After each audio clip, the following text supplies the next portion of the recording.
What's up, guys? It's your Super Playaz back at it again, and it's your host Tony G, and bringing you what are the best decks to pretty much play in December, or what's topping. And if you're new to the game, where should I invest my money? How much should I spend? What should I be playing? Pretty much in the competitive scene. And so this order of leaders or decks aren't in any order. These are just the dominating ones, and what you should be playing if you want to be in the competitive scene. And I'll have some here and there, but I'll have honorable mentions towards the end. So let's start off with number one. Obviously, it took nationals and it's still topping in various events, and we have Broly, the Awakened Terror. This guy is just insane. He is a phenomenal, very versatile leader. You could play it in two variants. I believe it's blue, yellow, and the other one is green, yellow, and blue. So these two variants are the most dominating decks out there right now if you're playing Broly, as you can see right here.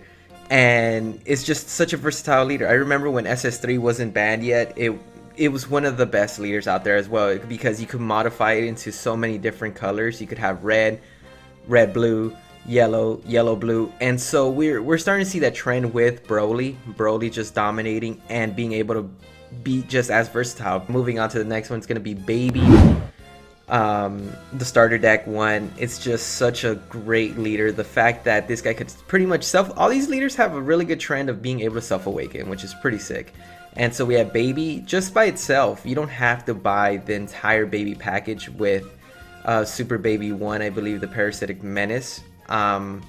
And that card itself, it's like a $40 card, but you don't really need to run that. I believe there's a budget variant, which is pretty much just the starter deck. You buy two, you make a very competitive deck just with that. You can still wreck people. The fact that you have offering in this format, it's such a good way to pressure, and if they don't take that life, you get to draw two cards. So the draw power is insane with Baby. That's why you're still seeing him in the top tables, definitely. As you can see right here, this guy is just like in GT. He was like one of the main antagonists, and he was just wrecking everybody in GT until Goku went Super Saiyan 4. And what's crazy is that this deck runs Super Saiyan 4 Goku, and you awaken, you bring him out, and you bring out a blocker pan that pretty much restands him to attack one more time, and he's triple strike, and you could pretty much go for game with this guy. And it's so powerful. It's such a really crazy combo you could do with just those two cards. And moving on to the next leader is going to be Beerus. Beerus all around is what I call just like Universe 7 Frieza. You could drop a card that has to be red or yellow, and you draw two cards. Anything that's draw power and doesn't really interact with your opponent is always a great leader, in my opinion. I've always thought that was such a great effect. And you have this Whis card. So one drop goes to the drop area, you warp it, and you can pretty much take up to one life.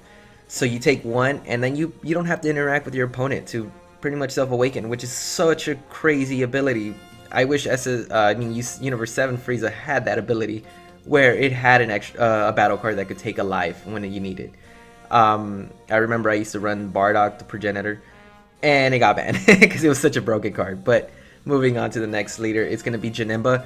Janemba, people have been saying that this guy's dead. Yeah, certain matchups, but most of the games, this guy's so defensive. Like, it's such a wall that you can't, like, penetrate it. You can't attack this leader. You can't get a life in because he has everything. He has all the counters. The leader himself counters himself. Like, you could just drop a blue card and you negate the attack for the duration, or just you could only use that effect for one time per game. But the fact that you could do that last minute, it's always that one extra negate that you have that will help you win the game at the end. And not only that, you mill out your opponent, but this deck isn't really a mill out deck anymore. People are using it to just kind of like attack now. Like, people are really using it to pressure your opponent, and you bring out like a 20k body blocker, which is great. You could also bring out those 15k counterplay cards. Put a card like Champa, the Trickster, and I believe you put a ignoring barrier and put it into rest mode for the turn or for the time they come out. So that's just, it's such a versatile leader and such a versatile deck as well, that you could just defend. And if you happen to win with decking out, then that's just awesome. So there you guys have it. That's another great leader. Another one that I've been seeing that's making a comeback is Shenron. Shenron Gogeta is still one of the best Shenron decks out there, regardless of World Peace being hurt. Yeah, it might have hurt it the way you can't bring it from the drop area anymore, but you could still ramp up and do the triple attack and add a crit with the Shenron Majesty card right here that I'm showing you. And it just makes it such a powerful deck still. It still makes a scene in the top tables for sure. And it's still one of the best decks that you'll see in top 16 for sure. If you're a master of it, you'll definitely win a game with that guy.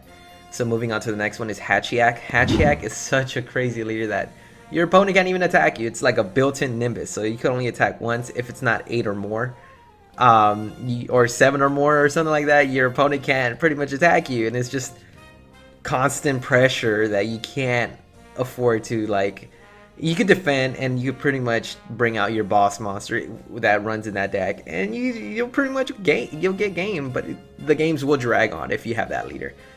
And he's so good. He's just very good. Like, your opponent can't rush you down anymore. He's a built-in Nimbus just on its own, and then that just makes it a really cool leader. And another one that I'm starting to see people play, it's definitely gonna be Golden Frieza. And these are the same level, I feel. Golden Frieza and Demigra. They've been creeping up in top 16 a lot now, and I've been noticing it. There's been 2 events, I believe Dallas and the one before that was Nationals. Demigra made a scene in the top 16 in Nationals, and then after that was Dallas. It made top 16 again, and then Golden Frieza made top 16 in Dallas, and it's making a top 16 in Las Vegas. So be sure to check those 2 decks out. They're creeping up there. They're the little outlier that makes it into the top 16 that you're like, whoa, this guy made it. But it's so good, the fact that you manipulate your energy with Golden Frieza, and not only that, with what's his name, Demigra, you could Overwhelm and Dark or Wormhole, which would bring out another Overwhelm card at that turn. And it has all the built-in silver bullets, all the cards that pretty much counter most of the decks that are out there. Like, you have Crisis Crusher, you have Tien, you have Haru Haru. So it counters a lot of big leaders that are different colors, and it just could do it, and you could just side out pretty easily. So those are the lists that I think one of the best leaders out there right now if you're trying to get into the game. Frieza's not that expensive. Demigra's not that expensive to make. Beerus, depending on the build you wanna do, it might run you up a little more than $150, just because if you want to play the secret rare red yellow, then yeah, you will. And then shout outs to DBZ dudes. Martin had a really cool deck. Definitely check out their video of Beerus. It was, I think, blue, it was tricolor. It was insane, and I saw it on live stream. It was pretty sick. And let's move on to the honorable mentions. We have Bulma, who's making a comeback, and some dude like on live stream made a really killer deck, and shout out to that guy and his team, whoever he represents. Then we have what was the other deck? Universe. I'm gonna shout out Universe 7 Frieza, just because, like I said, less interaction with your opponent, the better it is. There's different ways of building it with Height of Mastery, or even just the regular Victory Strike route. And that deck could be one of the most expensive if you run that on the Ultra Instinct Goku that you play and bounce back a card. So that's also an amazing card, and you can run Gogeta in there as well. Another honorable mention would be Hirudegarn. Hirudegarn is still one of the best leaders out there. And you have Green Goku, Kaioken with Revive ability, and Android 21. These are decks that if you pilot, it depends on the pilot. If you're practicing this deck nonstop, then you could definitely top with any of these for sure. Hands down, I'm saying that right now. You can. And those are the decks to look out for, that if you're trying to get into the game and you want to be in the competitive scene, play those. If not, if I missed any, please comment down in the comment section down below. Let your super players know and the community know what you think people should be playing and what you've topped with the deck in events or in your locals that you've been seeing consistent W's with. And yeah, definitely hit a like, smash that like button, and definitely hit up the comment section and give me feedback on what decks I missed, or the ones that you think you've been topping with that could make a scene and might have missed. And there you guys have it from your host, Tony G. Like always, y'all stay super.